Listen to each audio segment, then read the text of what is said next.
आनंद, क्या तुम समुद्र में उठने वाली और सागर के जल में विलीन होने वाली इन लहरों को देख रहे हो? समुद्र तट पर टहलते हुए बुद्ध ने अपने प्रिय शिष्य आनंद से ये सवाल किया और आनंद ने अपना सर हाँ में हिला दिया। अज और अमर होना जल के समान है। जन्म और मृत्यु लहरों की भांति है। आनंद, लहरें लंबी भी होती हैं, छोटी भी, लहरें ऊंची भी होती हैं और नीची भी, लहरें उठती भी हैं और गिरती भी हैं, किंतु उनका जल जल ही रहता है। जल के बिना लहरों का बनना ही संभव नहीं। लहरें लौटकर फिर जल बन जाती हैं। लहरें जल ही हैं और जल ही लहरें हैं। हालांकि लहरें उठती और गिरती हैं, किंतु यदि वे समझ जाए कि वे स्वयं ही जल हैं, तो जन्म और मृत्यु की धारणाओं से परे पहुंच जाए। उनमें जन्म और मरण की चिंता ही ना रहेगी, ना भय रहेगा, ना ही दुख रहेगा। आनंद को बुद्ध के पास अभी ज्यादा समय नहीं हुआ था, इसलिए उसके मन में बहुत सारे सवाल थे। आनंद ने बड़े प्रेम से हाथ जोड़कर बुद्ध से प्रश्न किया कि उन्हें सुनने में तो समझ में आता है कि जीवन और मरण इन लहरों की बातें होती हैं, लेकिन इस भाव को आत्मसात कैसे किया जाए, इसको परिपूर्णता में कैसे समझा जाए, कैसे इसे हमारा मन स्वीकार करे ताकि हमारे जीवन से सब कष्ट दूर हो जाए। आपके समझाने से मेरे तर्क तो शांत हो गए, लेकिन मेरा मन शांत नहीं हुआ। आखिरकार इस मन को शांत कैसे किया जाए, इसको कैसे समझाया जाए? बुद्ध ने बड़े शांत स्वर में कहा, हमारा मन 18 अंशों से बना होता है। इन 18 अंशों के बिना हमारे मन की कोई भी स्वतंत्र सत्ता नहीं होती।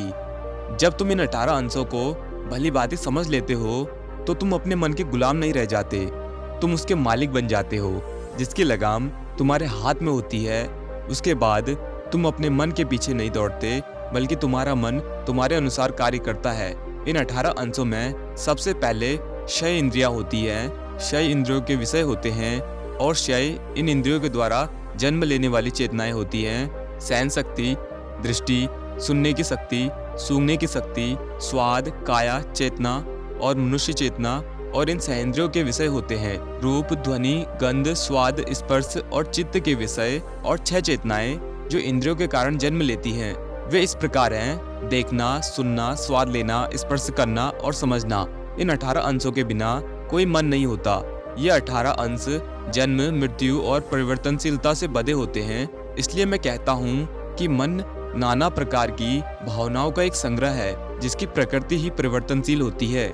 तुम ये तो समझ गए हो कि हमारा मन इन 18 अंशों से मिलकर बना होता है, लेकिन यह भी बात समझने की होती है कि इन अंशों को जो भी स्वाद, गंध या जिस भी वस्तु में ज्यादा मजा आता है, वही हमारे मन से बच जाती है।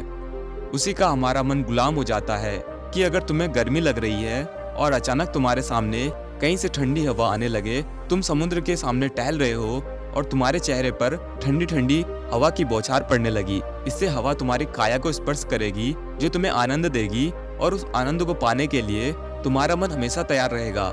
इसलिए तुम्हारा मन इस प्रकार से गुलाम होता चला जाता है, जहाँ भी उसको मजा आता है वहीं पर वो उसी वस्तु का, उसी चीज का गुलाम हो जाता है। आनंद ने कहा कि हे तथागत, हम ये तो समझ गए हैं कि हमारा मन सत्ता रहित होता है, उसकी अपनी कोई सत्ता नहीं होती। बिना इंद्रियों के विषय के उसका कोई अस्तित्व नहीं होता। लेकिन वास्तव में मन होता भी है, या फिर यह हमारी एक भ्रांति मात्र होती है? बुद्ध ने शांत भाव से उस मेज को देखा जिस पर पानी की भरी हुई प्याली रखी थी।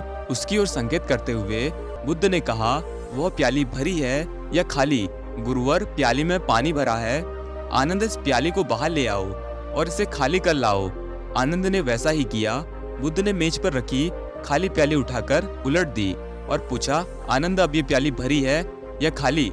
गुरुवर, अब ये भरी नहीं, खाली है। आनंद, ये प्याली अब पानी से नहीं भरी है, किंतु वायु से भरी है। ये तो तुम बिल्कुल भूल गए। खाली होने का अर्थ किसी चीज से खाली होना और भरे होने का अर्थ किसी चीज से भरा होना होता है। इस समय ये प्याली पानी से खाली है, किंतु वायु से भरी हुई है। आनंद, प्याली का भरा या खाली होना इस बात पर निर्भर करता है कि प्याली तो यहाँ पर मौजूद है, यहाँ पर विद्यमान है। प्याली के बिना उसका खाली या भरा होना हो ही नहीं सकता।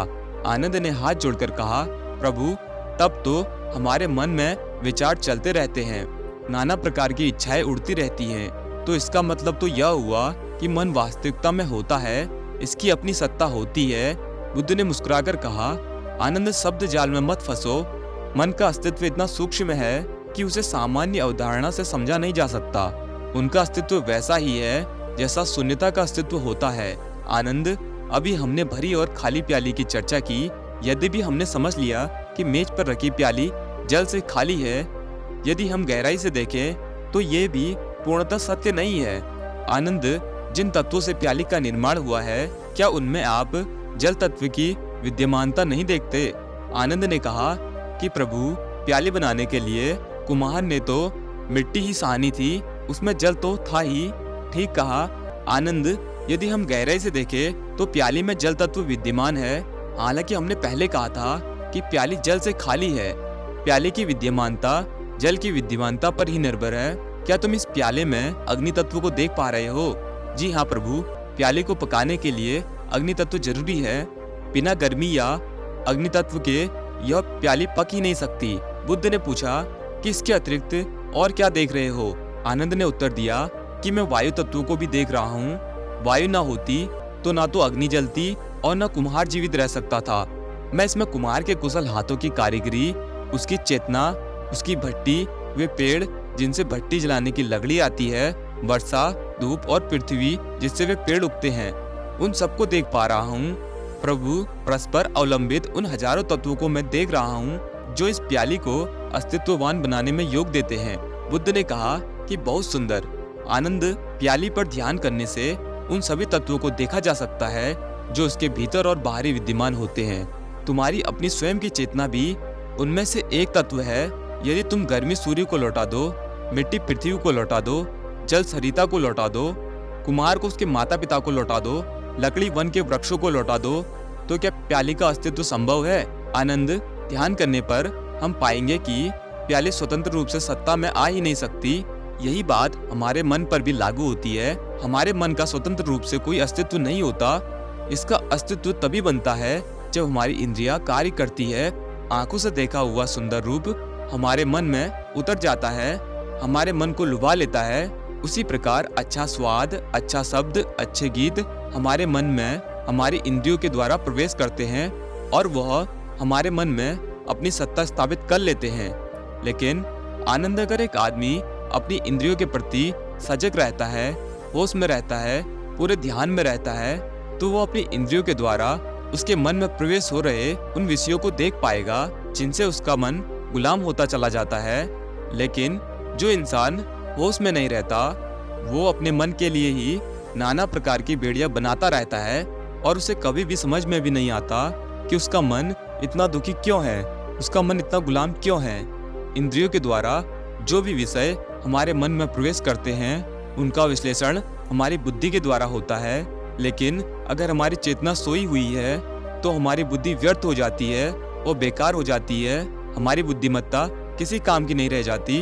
अगर हमारी चेतना सजग है, हमारी बुद्धि जागृत है, तो हम यह देख पाते हैं और यह महसूस भी कर पाते हैं कि जीवन का कोई भी अनुभव शाश्वत नहीं रहता। वो केवल तब तक आनंद देता है जब तक उस विषय का अस्तित्व बना रहता है। उदाहरण के लिए, जब तुम कोई मीठा सेब खाते हो तो वह तुम्हें तभी तक आनंद पहुंचा सकता है जब तक तुम उस सेब को खाते रहो। उस सेब का अस्तित्व खत्म हो जाने के बाद हमारे मन के पास पकड़ने जैसा कुछ नहीं रह जाता, उसका सारा मजा खत्म हो जाता है। लेकिन समस्या यहीं पर पैदा होती है। उसकी इंद्रियां उसके मन को इस स्वाद में बांधने की कोशिश करती है। वह बार बार उसे याद दिलाने की कोशिश करती है कि वह सेब कितना मीठा था और इसलिए उसका मन उस सेब को पाने के लिए बार बार लालायित होता रहता है। लेकिन यहाँ पर समझने की बात यह है कि अगर उसकी बुद्धि सजग होगी तो वो यह समझ पाएगा कि सेब का अस्तित्व हमेशा नहीं रहता, उसे मिटना ही होगा और इसलिए हमारे मन को भी मिटना होगा, उसे शून्यता में जाना होगा। क्योंकि अगर हमारा मन अपनी इंद्रियों के विषय में एक बार बन गया तो वो हमेशा उन इंद्रियों के विषय का गुलाम बना रहेगा। लेकिन जब एक बार मन इंद्रियों के विषय से आजाद हो जाता है तो मन की कोई सत्ता नहीं रह जाती।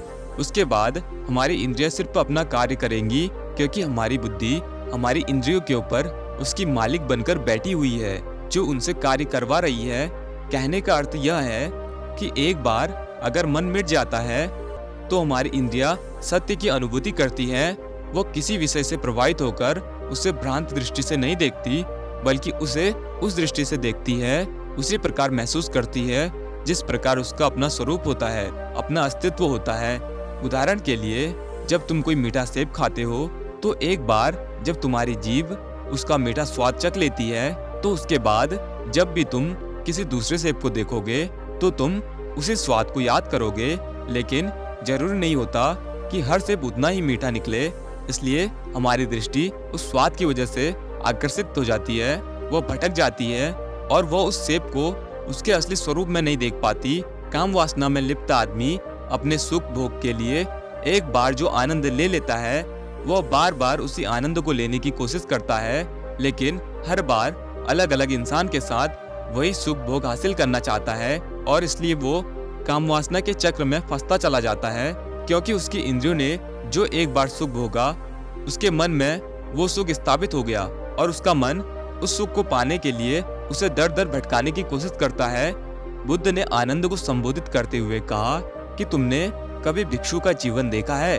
उसका जीवन कितना साधारण होता है। वह साधारण खाना खाता है, साधारण बिस्तर पर सोता है और कभी कभी तो जमीन पर ही सो जाता है। ना तो वो कभी भी कोई राग सुनता है और ना ही कोई नया स्वाद लेने की कोशिश करता है। विषय वस्तु से हमेशा बचा रहता है और इसलिए उसका ध्यान में जा पाना बहुत ही आसान हो जाता है। वह ध्यान की उन गहराइयों को महसूस कर पाता है और वो उस परमानंद की स्थिति को प्राप्त कर पाता है जो कोई भी विषय वस्तु उसे कभी भी वहां तक नहीं पहुंचा सकती।